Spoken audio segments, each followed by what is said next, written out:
Hello friends, welcome to guidance group. आज आपण चालू करूया नवीन टॉपिकला.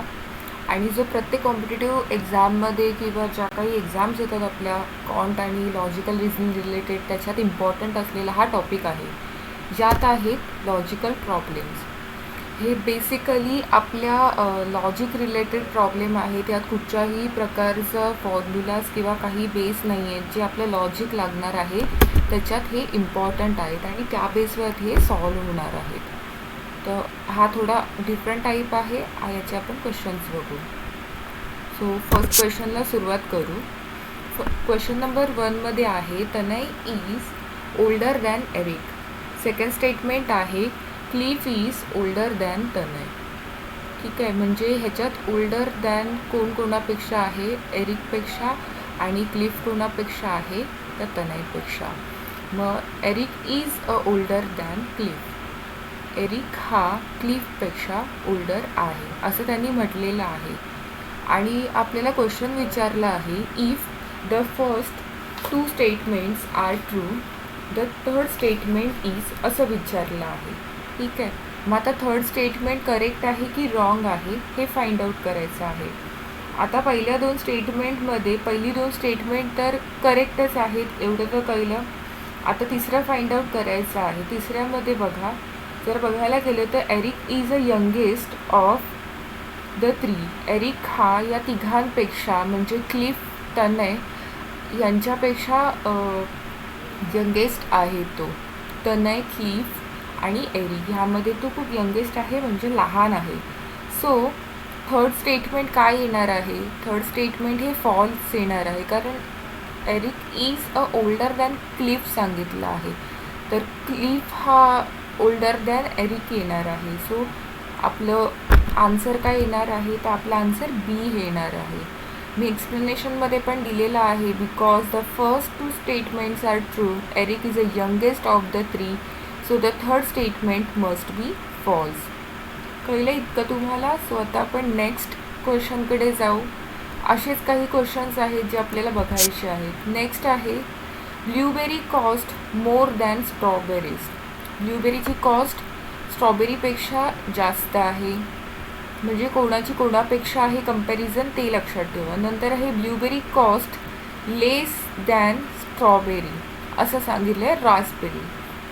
तर raspberries cost more than strawberries and blueberries, म्हणजे रॉसबेरीची कॉस्ट ही स्ट्रॉबेरी आणि ब्ल्यूबेरीपेक्षा जास्त आहे. तर ह्याच्यात आहे की पहिली 2 स्टेटमेंट ट्रू आहेत, तर थर्डवालं काय येणार आहे? आता ह्याच्यात ब्ल्यूबेरीपेक्षा स्ट्रॉबेरी महाग आहे, ब्ल्यूबेरीपेक्षा रॉसबेरी महाग आहे असं सांगताहेत. म्हणजे ब्ल्यूबेरीपेक्षा रॉसबेरी कमी किमतीत सांगतायत आणि ब्ल्यूबेरीपेक्षा स्ट्रॉबेरी जास्त किमतीत आहे. मग ह्यामध्ये जर बघायला गेलं तर रॉसबेरीची कॉस्ट ही कशी असणार आहे हे फाइंड आउट करायला पाहिजे. तर फर्स्ट 2 स्टेटमेंट तर ट्रू आहेत, रॉसबेरीची जी कॉस्ट आहे त्या रिलेटेड आहेत. मग आपल्याला मोस्ट एक्सपेन्सिव्ह काय येतात? तर तिन्ही येतात ते. म्हणून मग थर्ड स्टेटमेंट काय येणार आहे? ट्रू येणार आहे, कारण ब्ल्यूबेरीची कॉस्ट मोर आहे, more than strawberry. Blueberry more than strawberry आणि blueberry cost less than Raspberry, म्हणजे ब्ल्यूबेरीची व्हॅल्यू रास्पबेरीपेक्षा कमी आहे. मग जर रॉसबेरीच्या कम्पेअर बघायला गेलं तर स्ट्रॉबेरी आणि ब्ल्यूबेरी तर हे कमीच किमतीत असणार, म्हणजे रॉसबेरी ही जास्त असणार आहे, म्हणून आन्सर ट्रू आहे. नेक्स्ट बघू क्वेश्चन नंबर 3. ह्याच्यात एक्सप्लेनेशन पण दिलं आहे बघा, यामध्ये पण मी एक्सप्लेन केलं आहे. Because first 2 statements are true, raspberry are the most expensive of the 3, म्हणजे तिघांमध्ये रॉसबेरी ही खूप एक्सपेन्सिव्ह आहे. आता नेक्स्ट क्वेश्चनमध्ये काय आहे?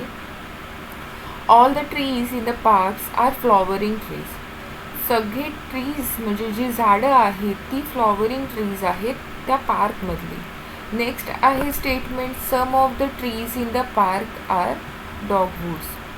आणि त्याच्यानंतरचं आहे, all dogwoods in the parks are flowering trees. ठीक आहे, मग ह्यात फर्स्ट 2 स्टेटमेंट्स ही ट्रू आहेत आणि थर्ड स्टेटमेंट त्यांनी फाइंड आउट करायला सांगितलं आहे. आता ह्यामध्ये जर बघायला गेलं तर all the trees are flowering plants, म्हणजे फ्लॉवरिंग ट्रीज आहेत सगळेच्या तिन्ही. So all the dogwoods in the parks are flowering trees. मग ऑल द डॉगवुड्स, हे जे डॉगवुड्स आहेत, जे टाईप आहे त्यामधले हे फ्लॉवरिंग ट्रीजच असणार आहेत. म्हणजे हे स्टेटमेंट आपलं कवर करतं. ह्या दोन स्टेटमेंटला all the trees in the parks are flowering trees and some trees are in the parks are dogwood trees. So all the statement in the questions are true. So answer काय असणार आहे? आपला answer हे true असणार आहे. ए हे answer असणार आहे.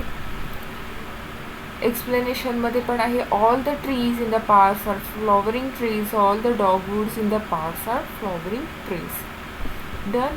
आता नेक्स्ट क्वेश्चन बघू. नेक्स्ट क्वेश्चनमध्ये काय सांगितलं आहे? Question number 4. Meera runs faster than Ginny. Lily runs faster than Meera and Ginny run faster than Lily.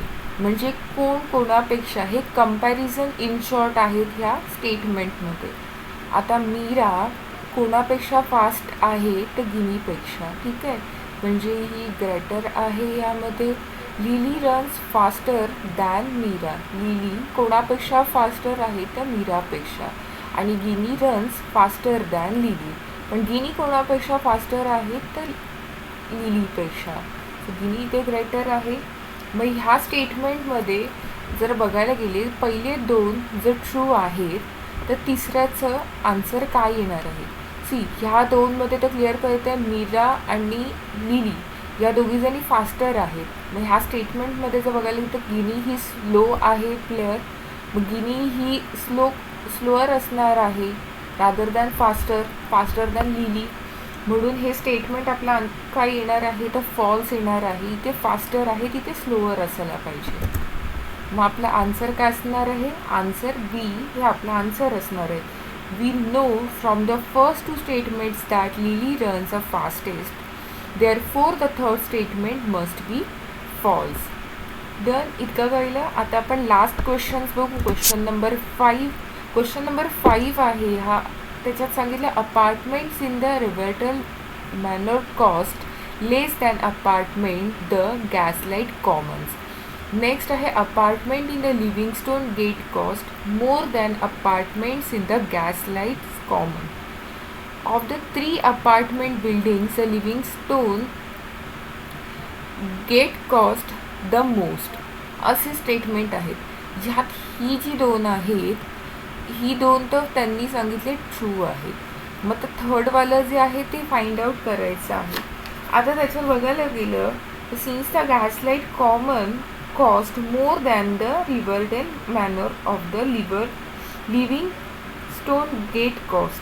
म्हणजे ह्या दोघांमध्ये गॅसलाईटच्या कम्पेअर आपण बघितलं तर रिव्हरडेल मॅनर हे जे आहे हे आणि लिव्हिंगस्टोन ह्यांची कॉस्ट कशी असणार आहे? तर ह्यांची कॉस्ट जास्त असणार आहे. ठीक आहे. मग त्याच्यानंतर काय येणार? The cost more than the Gaslight cost it is true that the Livingstone gate cost is the most. जर ह्या दोघांची कॉस्ट जास्त आहे तर मग हे थर्ड स्टेटमेंट जे आहे 3 बिल्डिंगमधलं, ज्यात सांगितलं of the 3 apartment building the Livingstone gate cost the most. मग लिव्हिंगस्टोनची गेट कॉस्ट ही मोस्ट आहे, ही जास्त आहे. हे ह्या वर्षात 2 स्टेटमेंटमध्ये कळतं आहे. कोणाचं लेस दॅन आहे, कोणाचं मोर दॅन आहे, हे ह्या स्टेटमेंटमध्ये समजून घ्या. सो जे ह्या 3 ह्याच्यामध्ये लिव्हिंगस्टोनची कॉस्ट जास्त आहे हे आपल्याला कळतं आहे, तर आपलं आन्सर हे ए असणार आहे. म्हणजे हे थर्ड स्टेटमेंट जे दिलेलं आहे आपल्याला हे ट्रू असणार आहे, हे आपल्याला कळलं आहे. अशाच प्रकारे जी सम आहेत आपल्या एक्झाम्समध्ये येतात. मोस्टली हे क्वेश्चन आपल्याला काही हेडिंग टाकून किंवा कुठची एक सर्टन टाईप म्हणून मेन्शन केलेले नसतात. मोस्टली हे लॉजिक रिलेटेड जे पॅटर्न आहेत त्यात येतात. म्हणजे लॉजिकचे जे टाईपचे क्वेश्चन पडतात त्यामध्ये हे क्वेश्चन येत असतात. म्हणजे ह्याचा एक स्पेसिफिक असा एक साचा नाही आहे की हे ह्यातच पडतील म्हणून. एखाद वेळी कंपॅरिझन टाईपमध्ये आले तर ह्या टाईपमध्ये हे क्वेश्चन येऊ शकतात, हे समजून घ्या. आणि मोस्टली ह्या क्वेश्चनची प्रॅक्टिस करा, कारण ज्यावेळी आपण इक्वॅलिटी रिलेटेड टॉपिक करायला घेऊ, लॉजिकल इक्वॅलिटीज किंवा आपल्या अल्जेब्रिक इक्वॅलिटीज टॉपिक करू, त्याच्यासाठी हे इम्पॉर्टंट आहेत, हे टाईप इम्पॉर्टंट आहेत. सो ह्याचा वापर आपल्याला नेक्स्ट लेक्चरमध्ये पण करता येऊ शकतो. तर आज आपण इतकंच बघून थांबू. नेक्स्ट लेक्चरमध्ये अजून काही डिफरंट टाईपचे क्वेश्चन्स आणि वेगवेगळ्या व्ह्यूजने येणारे एक्झाममधले क्वेश्चन्स आपण सॉल्व करू. सो प्लीज आमच्या चॅनलला लाईक करा, शेअर करा आणि सबस्क्राईब करा. थँक्यू.